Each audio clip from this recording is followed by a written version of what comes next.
Assalamualaikum warahmatullahi wabarakatuh. Selamat malam. Semoga kita selalu dalam lindungannya dan dalam keadaan sehat walafiat. Amin. Perkenalkan, nama saya Vinka Devita Agustin, NIM P171-2018-358 dari Prodi D3 Analis Farmasi dan Makanan kelas 2B.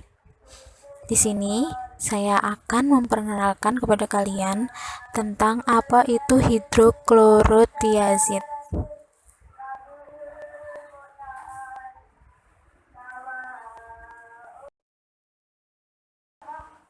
Di presentasi kali ini saya akan menjelaskan yang pertama obat tradisional, yang kedua bahan kimia obat, yang ketiga contoh bahan kimia obat, yang keempat pendahuluan atau pengertian hidroklorotiazid, yang kelima nama dagang hidroklorotiazid, yang keenam bagaimana cara penggunaan hidroklorotiazid, yang ketujuh bagaimana cara penyimpanan hidroklorotiazid. Yang selanjutnya yaitu yang kedelapan, kenapa hidroklorotiazid ditambahkan di dalam obat. Yang kesembilan, kasus tentang hidroklorotiazid. Yang kesepuluh, metode analisis hidroklorotiazid. Dan yang terakhir yang akan kita bahas adalah analisis hidroklorotiazid dalam obat doping. Sebelum saya menjelaskan bahasan utama saya kali ini, yaitu hidroklorotiazid, terlebih dahulu saya akan menjelaskan apa itu obat tradisional. Obat tradisional merupakan bahan atau ramuan yang berupa bahan tumbuhan, bahan hewan, bahan mineral, sediaan sarian atau galenik, atau campuran dari bahan tersebut yang secara turun-temurun telah digunakan untuk pengobatan berdasarkan pengalaman. Yang kedua, saya akan menjelaskan tentang bahan kimia obat. Menurut Badan Pengawasan Obat dan Makanan tahun 2013, bahan kimia obat atau BKO merupakan zat-zat kimia yang digunakan sebagai bahan utama obat kimiawi yang biasanya ditambahkan dalam sediaan obat tradisional atau jamu yang berfungsi untuk memperkuat indikasi dari obat tradisional tersebut. Obat tradisional yang biasa mengandung BKO adalah yang memiliki indikasi untuk rematik, penghilang rasa sakit, dan afrodisiak.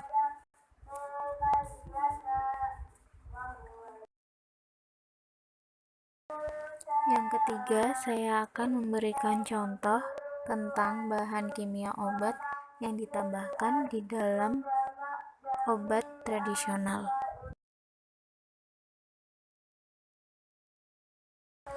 Bahan kimia obat yang ditambahkan di dalam obat tradisional antara lain metampiron, fenilbutazon, dexamethasone, hidroklorotiazid, CTN, sildenafil sitrat, tadalafil, dan paracetamol. Kemudian, saya akan menjelaskan tentang bahasan utama saya kali ini, yaitu hidroklorotiazid. Hidroklorotiazid adalah obat dengan fungsi untuk mengobati tekanan darah tinggi, dapat mencegah stroke, serangan jantung, dan masalah ginjal. Hidroklorotiazid adalah water pill atau diuretik yang dapat menyebabkan meningkatnya jumlah urin. Hal ini akan membantu tubuh kita untuk menghilangkan garam dan air berlebih di dalam tubuh kita.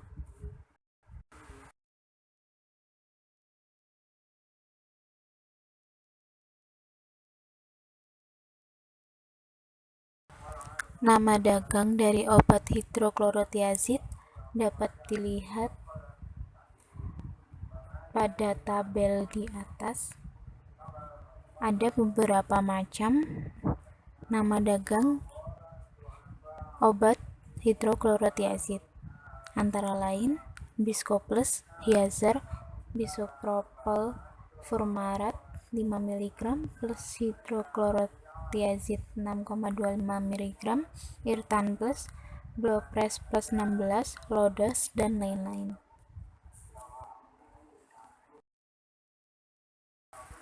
Selanjutnya, saya akan menjelaskan tentang bagaimana cara penggunaan atau pemakaian obat hidroklorotiazid itu sendiri, yaitu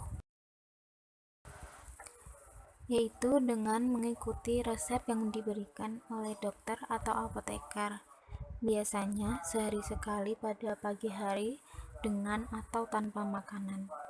Lebih baik hindari minum obat ini kurang lebih 4 jam sebelum waktu tidur kita untuk mencegah terbangun pada malam hari untuk buang air kecil. Dosis yang diberikan berdasarkan kondisi medis dan respon terhadap pengobatan.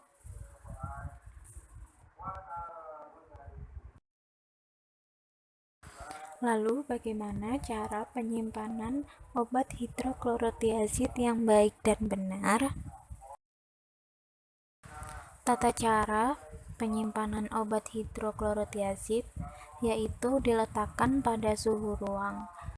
Obat ini paling baik disimpan pada suhu ruang, jauhkan dari cahaya langsung dan tempat yang lembab, jangan disimpan di kamar mandi, jangan dibekukan. Merek lain dari obat ini mungkin memiliki atur penyimpanan yang berbeda, sehingga kita harus memperhatikan instruksi penyimpanan pada kemasan produk atau tanyakan pada apoteker yang telah memberikan resep tersebut. Kemudian, jauhkan semua obat-obatan dari jangkauan anak-anak dan hewan peliharaan.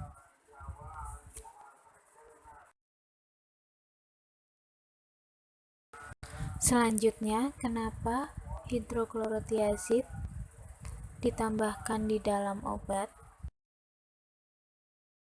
Menurut jurnal nasional yang berjudul Kromatografi Cair Kinerja Tinggi untuk Analisis Senyawa Diuretik yang disalahgunakan sebagai doping dalam urin, menyebutkan bahwa hidroklorotiazid, furosemid, dan spironolakton sering disalahgunakan sebagai doping dalam olahraga.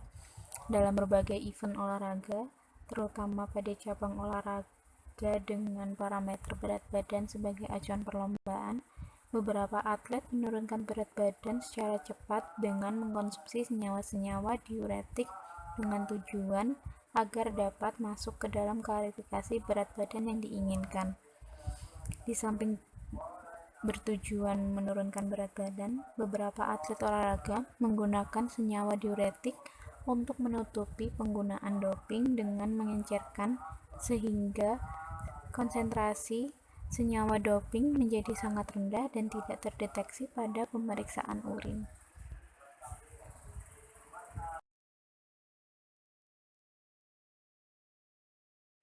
Kasus yang terjadi akibat penyalahgunaan senyawa hidroklorotiazid yang ditambahkan di dalam obat tradisional yaitu kasus Maria Sharapova. Maria Sharapova mengaku kalau dirinya sudah menggunakan meldonium sejak tahun 2006. Sebelumnya, Maria Sharapova mengumumkan kalau Federasi Tenis Internasional atau ITF memberikan surat pengumuman kalau dirinya positif menggunakan meldonium yang sudah dilarang penggunaannya sejak tanggal 1 Januari 2016 oleh ITF. Kasus yang sama terjadi kembali pada pesepak bola, tetapi dengan senyawa yang berbeda. Dalam tes obat-obatan pada Copa America 2015 di Chile lalu, gelandang Brazil yang bernama Frederico Rodrigues Santos atau Fred gagal lolos tes doping setelah terbukti menggunakan diuretik hidroklorotiazid. Zat ini menjadi komposisi obat yang biasa digunakan untuk mengobati tekanan darah tinggi. Diuretik hidroklorotiazid merupakan water pill yang bisa membuat tubuh mengeluarkan banyak urin, termasuk zat garam dan air. Yang paling menyebabkan zat ini dilarang adalah kemampuannya untuk menyamarkan atau menyembunyikan zat lain yang dipakai oleh tubuh kita ketika dilakukan tes obat-obatan.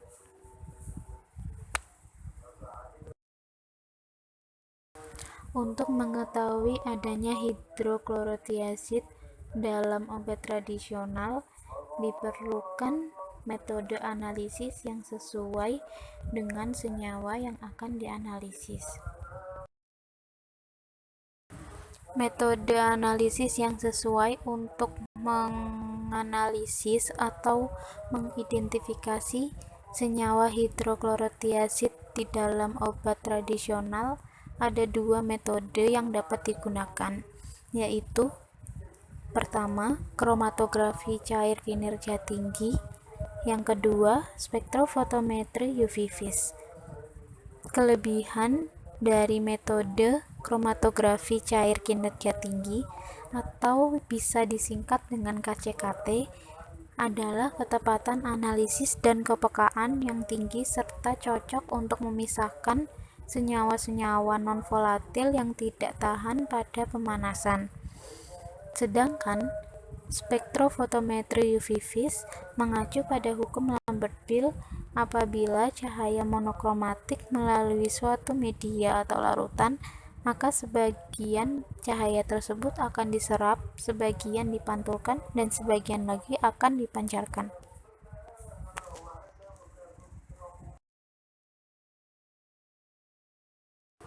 Contoh menganalisis hidroklorotiazid di dalam obat doping yaitu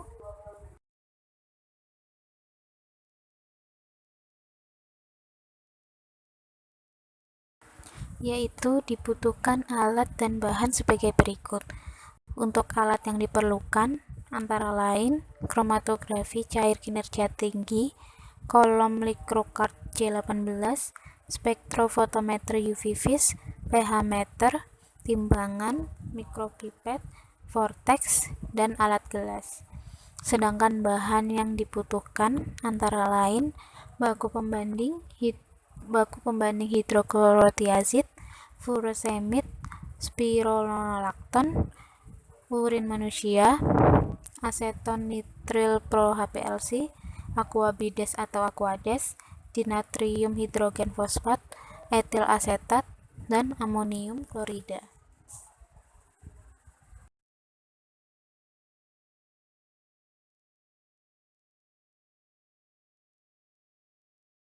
Langkah kerja yang dilakukan untuk menganalisis hidroklorotiazid dalam obat doping.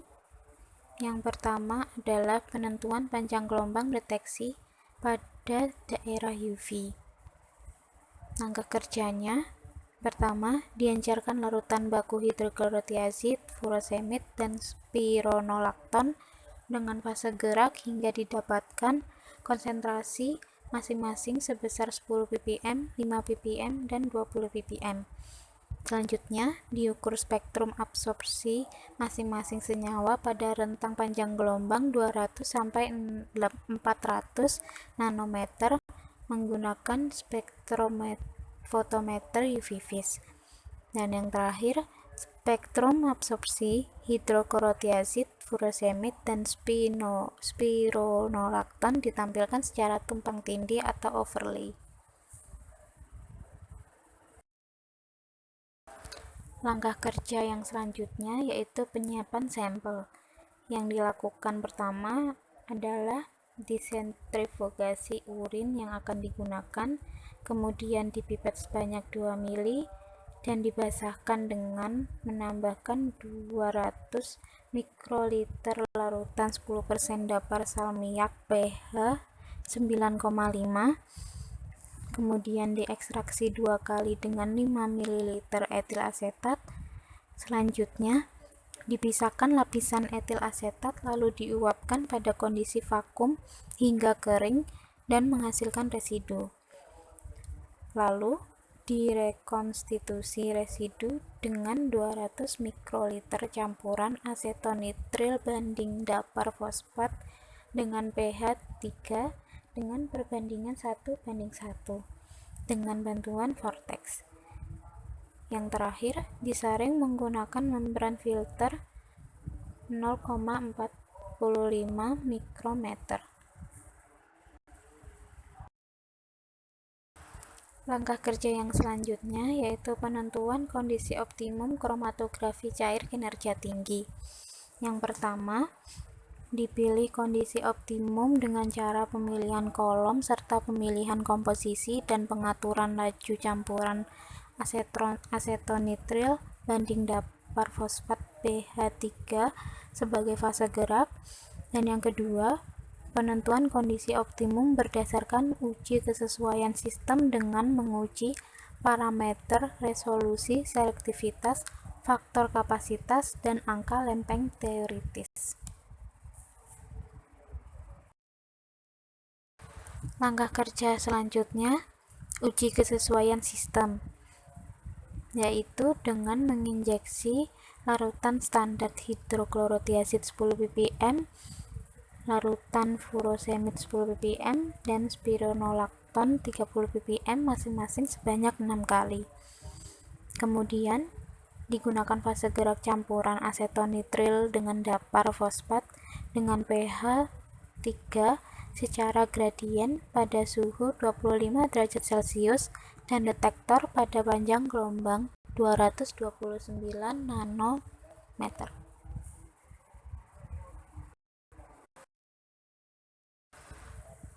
Uji selanjutnya yaitu pengujian kelinearan batas deteksi dan batas kuantisasi metode dengan menyuntikkan larutan seri baku dengan konsentrasi masing-masing 2 ppm, 4 ppm, 6 ppm, 8 ppm, 10 ppm, dan 12 ppm untuk hidroklorotiazid dan furosemid serta konsentrasi 5 ppm, 10 ppm, 15 ppm, 20 ppm, 25 ppm, dan 30 ppm untuk spironolakton ke dalam gerbang suntik HPLC. Kemudian, kelinearan metode dinilai dari kurva hubungan antara AUC dengan konsentrasi, lalu dihitung persamaan garis regresi linear, yaitu Y sama dengan AX plus B, nilai koefisien korelasi menyatakan R, dan nilai koefisien variasi fungsi regresi dinyatakan dengan VXO. Lalu, batas deteksi dan batas kuantisasi dihitung dengan metode Miller.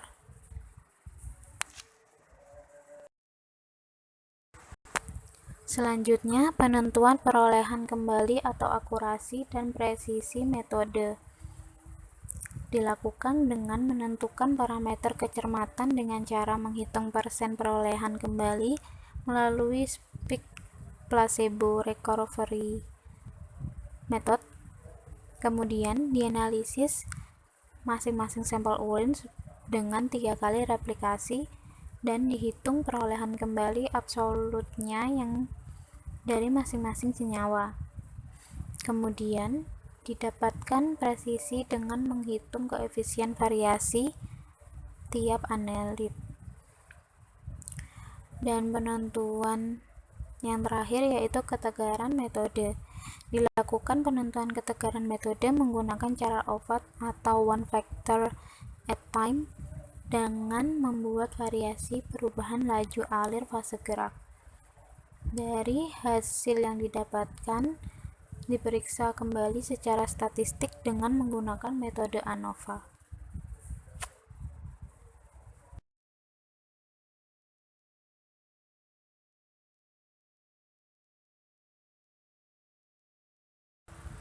Metode ANOVA atau singkatan dari Analysis of Variance merupakan salah satu teknik analisis multivariasi yang berfungsi untuk membedakan rata lebih dari 2 kelompok data dengan cara membandingkan variasinya. Analisis variasi termasuk dalam kategori statistik parametrik menurut Ghazali tahun 2009. Uji ANOVA dibagi menjadi dua, yaitu one way dan two way. Uji ANOVA one way hanya memiliki satu faktor atau satu variabel independen, sedangkan uji ANOVA two way memiliki dua faktor atau dua variabel independen. Menurut Saunders dan Beth tahun 1994. Prinsip uji ANOVA adalah melakukan analisis variabilitas data menjadi dua sumber variasi, yaitu variasi di dalam kelompok atau sum square within dan variasi antar kelompok atau sum square between.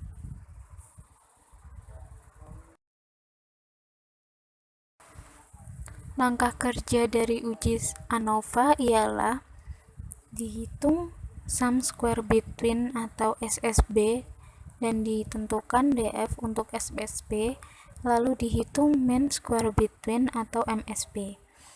Kemudian dihitung sum square between atau SSW dan ditentukan DF untuk SSW, lalu dihitung mean square within atau MSW. Lalu dihitung F-nya dan dibandingkan dengan F yang ada di tabel. Dan yang terakhir dibuat kesimpulan.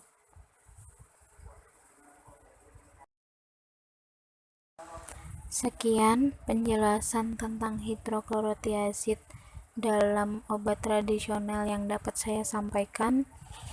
Semoga informasi-informasi tersebut dapat bermanfaat bagi pembaca. Kurang lebihnya saya mohon maaf.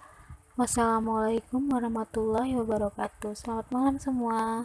Tetap jaga kesehatan, selalu cuci tangan setelah berpergian, dan dimohon untuk stay at home ya. Semoga kita terhindar dari wabah COVID ini dengan segera. Amin ya rabbal alamin.